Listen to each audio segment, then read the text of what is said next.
오늘 우리에게 주신 하나님의 말씀은 열왕기하 22장 1절에서 2절 말씀입니다. 열왕기하 22장 1절에서 2절 말씀입니다.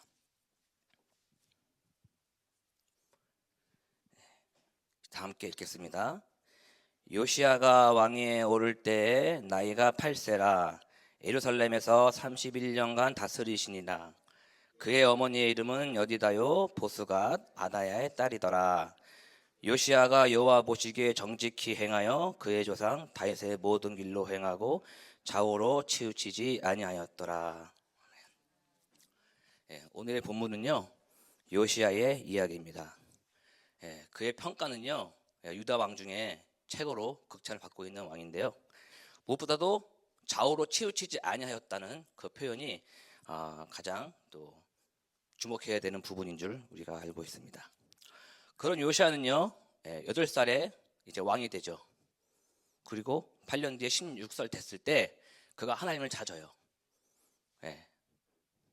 그리고 20살에 그가 성전 그가 이제 산당을 제거하고요 아세라 우상과 우상들을 제거하는 일들을 합니다. 그리고 오늘 이제 26살 됐을 때 성전 수리를 하게 되는 것이죠. 그러면은 요시야가 어떻게 어린 나이에 이 중차대한 일들을 감당하고 하나님의 사람으로 이렇게 클 수 있었을까 생각해 봅니다.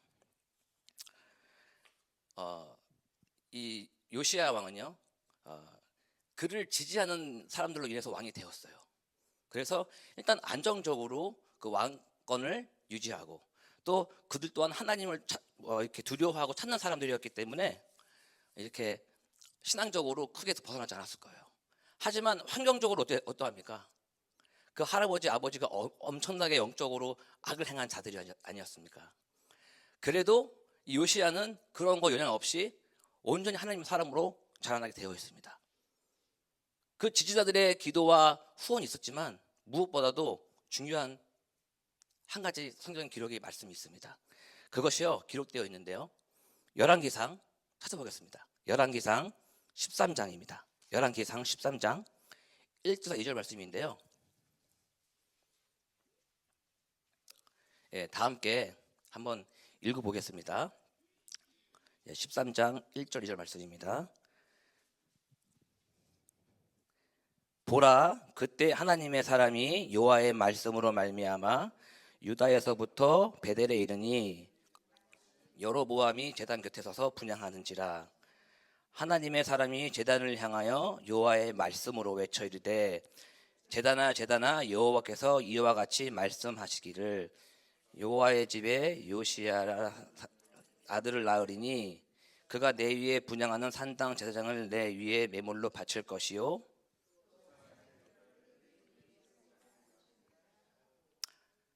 그렇습니다. 열왕기상에 기록되어 있는 말씀은요 이때로부터 300년 전에 이미 하나님께서 이렇게 예언하신 거예요. 이름까지 언급하지 않습니까? 요시야라는 그 이름을 언급하면서 이제 왕이 나타나는데 이 왕이 산당을 제거한다는 예언을 하는 거예요. 이것을 지금 요시야는 행하고 있는 거죠. 행했고요. 그렇습니다. 우리가 하나님의 사랑으로 거듭나기 위해서는 옆에 있는 중보자나 이런 지지자들이 있어야 되지만 무엇보다도 하나님의 애정하심과 택하심과 은혜가 있어야 되는 줄 믿습니다. 지금 우리가 여기 앉아 있는 것도요 다 어떻게 또 내가 잘해서 또 누군가가 나를 기도해 주기 때문에 막 뭔가 잘 되는 것 같고 믿음 생활 잘하는 것 같지만 그것이 아닙니다. 하나님께서 태초부터 우리를 택하셨기 때문에 그리고 우리를 애정했기 때문에 하나님의 은혜 안에 넣어 주셨기 때문에 믿음 생활 할 수 있는 거예요. 이 새벽에 나와 기도하는 것, 또 교회를 섬길 수 있는 것, 아버지를 아버지라 부를 수 있는 것, 이 모든 것이 하나님의 은혜입니다. 그래서 그것을 잊지 말고요 오늘 하루도 귀한 하나님의 은혜를 체험하는 시간으로 인도받기를 원합니다. 또 그렇게 성전 수리를 시작합니다. 근데 요시야가 딱 명령하는 게 있어요. 일하는 사람들에게 은을 주지만 그 은을 어떻게 쓰는지 회개하지 말라고 합니다. 그 이유가 뭡니까? 7절 말씀입니다. 그러나 그들의 손에 맡긴 은을 회개하지 말지니 이는 그들의 진실하게 행함이라. 요시아는요, 그 일하는 사람들을 진실함으로 믿어준 거예요. 신뢰한 거예요. 그럼 우리도요, 마찬가지입니다. 우리도 지금 우리가 십자가 교회가 이제 5년이 돼서 조금씩 성전을 이제 교회를 이제 회복하고 이제 예배 부흥을 위해서 기도하고 있지 않습니까? 그런 가운데 있는 우리 동역자들을 위해서 기도해야 돼요. 부족한 부분들이 있지 않습니까? 그걸 정죄 판단하면 안 되고, 우리가 그걸 사랑으로 보듬어가고 어떻게든 우리가 하나 돼서 하나님의 교회를 일어나갈 수 있도록 기도해야 될 줄 믿습니다. 특히 우리 팀장님들, 목자님들, 또 교육자님들, 각 부서에 맡아 있는 그 직분자들을 위해서 기도를 해야 돼요. 그들을 우리가 깎아내리면 안 됩니다. 그들도 똑같이 하나님의 애정을 받고 택하심을 받고 하나님의 은혜 안에서 그 삶을 감당하고 있는 것이거든요. 그 생각했을 때 국률함으로 우리가 저 사람도 어려운 가운데서 십자가를 지고 열심히 헌신하고 봉사하고 있구나. 그럼 우리 같은 한 마음으로 기도해야 됩니다. 뉴욕 십자가 교회 성장하고 이 시대에 하나님의 쓰임을 받고자 한다면 모든 성도들과 직분자들을 서로 신뢰하고 사랑으로 보듬어 가야 될 줄 믿습니다. 될 줄 믿습니다. 아멘. 그렇게 성전 수리를 하는 가운데요, 무엇이 발견되죠? 깊숙한 곳에서 하나님의 율법책이 발견이 되는 거예요. 굉장히 진짜 감격적인 순간 아닙니까? 그럼 그동안은 어떻게 이 요시아가 이 일을 해나갔을까요? 어떻게 해나가서 궁금하지 않았습니까? 그냥 사람들이 하는 얘기, 구전으로 전해오는 하나님의 그런 일하심, 그런 정보를 통해서 이 요시아는 열심히 했을 거예요. 그것이 산당 제거, 아사람 후상, 모든 상을 제거하고 또 이제 성전을 수리해야 되겠다는 그 마음을 먹고 해 나가는 중이거든요. 그 중에 하나님의 율법책이 딱 발견이 된 거예요. 근데 이게 더 재밌는 게요, 저는 솔직히 이 요시아가 이 율법책을 보고 통곡하고 우는 부분에서 좀 의아해했어요. 그 질문이 뭐였냐면요, 그동안 진짜 어떤 마음으로 하나님의 일을 감당했을까? 그렇지 않습니까? 왜 울지? 그전에는 이런 마음이 없었나? 그럼 지금까지 이 개혁과 이 부흥은 무엇인가? 생각해봤을 때 요시아는 그냥 어떤 어른들의 경험과 어떠한 정보를 통해서 나간 거구나 생각이 들더라고요.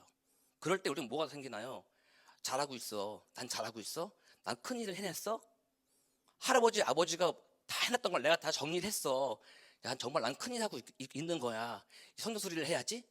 좀 더 이쁘고 리모델링해서 뭔가 하나님 보시기에 뭔가 기쁜 거를 보여드려야지. 뭔가 자꾸 자기의 의의가 드러나지 않았을까. 근데 이 책을 보니까요, 그 내용이 무슨 내용인지 아십니까, 여러분? 그 내용이요, 보고 통곡했는데 이걸 한 번 더 확인하고 싶은 거예요. 그래가지고 여선지자한테 보냅니다. 이 신복들을 보내요. 근데 그 여선지자가 하는 얘기가 풀이를 해주는 겁니다. 16절 17절 말씀입니다. 16절 17절 말씀에 여호와의 말씀이 내가 이곳과 그 주민에게 재앙을 내리되 곧 유다 왕이 읽은 책의 모든 말대로 되리니 이는 이 백성이 나를 버리고 다른 신에게 분향하며 그들의 손에 모든 행위로 나를 경노하게 하였습니다. 그러므로 내가 이것을 향하여 내린 진노가 꺼지지 아니하리라 하셨느니라. 내용이 뭐예요? 이 진노는 꺼지지가 않아요. 요시야는 얘기를 듣고 어떻게든 내가 어떻게 해보려고 했는데 결론은 안 된다예요. 진노를 꺼칠 수 없다. 너에게 진노가 내릴 것이다. 그랬더니 요시야는 얼마나 억울하겠습니까? 애통하고 슬픔이 넘쳐나는 거예요. 열심히 했는데 내 힘으로 안 되는 걸 깨달은 거예요. 우리가 아무리 몸부림치고 어떻게든 보이는 걸 제거하고 해도요, 하나님의 이 진노는 꺼지지 않는다는 것을 깨달은 거예요. 결국엔 무엇일까요? 하나님의 은혜만이 우리를 구원해 줄 수 있는 거예요. 우리가 보여준 어떤 행위와 어떤 결과물로 되는 것이 아니라 하나님의 긍휼하심, 하나님의 은혜, 하나님의 주권적인 그 능력으로만이 우리를 구원할 수밖에 없는 거예요. 그 생각했을 때 우리는 지금 어떻게 우리 생활하고 있나요? 내가 뭘 어떻게 해서 하나님의 기쁨이 돼야 되겠다. 내가 어떻게든 이 교회를 변화시키고 교회 부흥의 한 일꾼이 돼야 되겠다. 그런 마음이 들지만 결국 우리는 하나님 말씀 앞에 나오잖아요. 그럼 뭐가 됩니까, 여러분? 죄인이 되는 거예요. 참된 부흥은요, 말씀으로 해결부터 시작이 되는 거예요. 믿으십니까? 십자가 앞에 나의 죄가 드러날 때 그때부터 우리의 부흥이 시작이 되는 거예요. 교회의 부흥이 될 수 있고 가정의 부흥이 될 수가 있고요. 나라의 부흥이 될 수 있는 것입니다. 누가복음 5장 8절 말씀입니다. 시몬 베드로가 이를 보고 예수의 무릎 앞에 엎드려 이르되 주여 나를 떠나소서 나는 죄인이로소이다 라는 고백을 하죠. 이것은 죄에 대한 얘기를 하지 않습니다. 물고기 잡는 거예요. 그렇죠? 물고기를 잡으러 가는데 깊은 데로 가서 잡아라는 그 순종하는 마음을 주셔서 가서 순종했더니 고기에만 잡힌 거예요. 그때 고백하는 거예요. 내가 죄인인 걸 고백할 수 있을 때 그때 부흥이 시작이 되는 거죠. 그리고 이 이후에 베드로는 주님을 따라서 이제 사람 낳는 어부가 되는 거예요. 사도행전 2장 37절 38절 말씀입니다. 이 말을 듣고 마음에 찔려 형제들아 우리가 어찌할꼬, 말씀을 듣고요, 어찌할꼬, 베드로가 이르되 너희가 회개하여 각각 예수 그리스도의 이름으로 세례를 받고 제사함을 받으라. 그리하면 성령을 선물로 받으리니. 우리가 이렇게 부흥을 바라고 기대하고 따라가야 될 줄 믿습니다. 십자가 앞에 나오셔야 됩니다.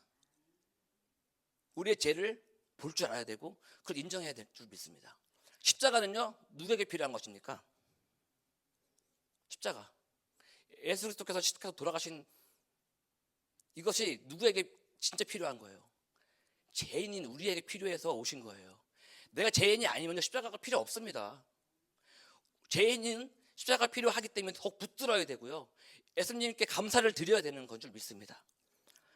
오늘 하루도 저는 예수님 없이 살 수 없다는 고백이 넘쳐나시는 저와 십자가 성도 여러분 되시기를 주님의 이름으로 축원드립니다. 예, 기도하시겠습니다. 사랑과 은혜 하나님, 오늘도 이렇게 말씀으로 하루를 시작하게 하시니 감사합니다. 하나님의 은혜로 지금까지 달려왔음을 고백합니다. 저희 가정과 교회와 직장의 모든 이들을 있는 그대로 인정하고 사랑하는 마음을 허락하여 주시옵소서. 우리의 허물과 부끄러움들을 십자가에 못 박고 하나님이 주시는 평안과 기쁨이 넘쳐나는 하루로 인도하여 주시옵소서. 예수님의 이름으로 기도합니다. 아멘.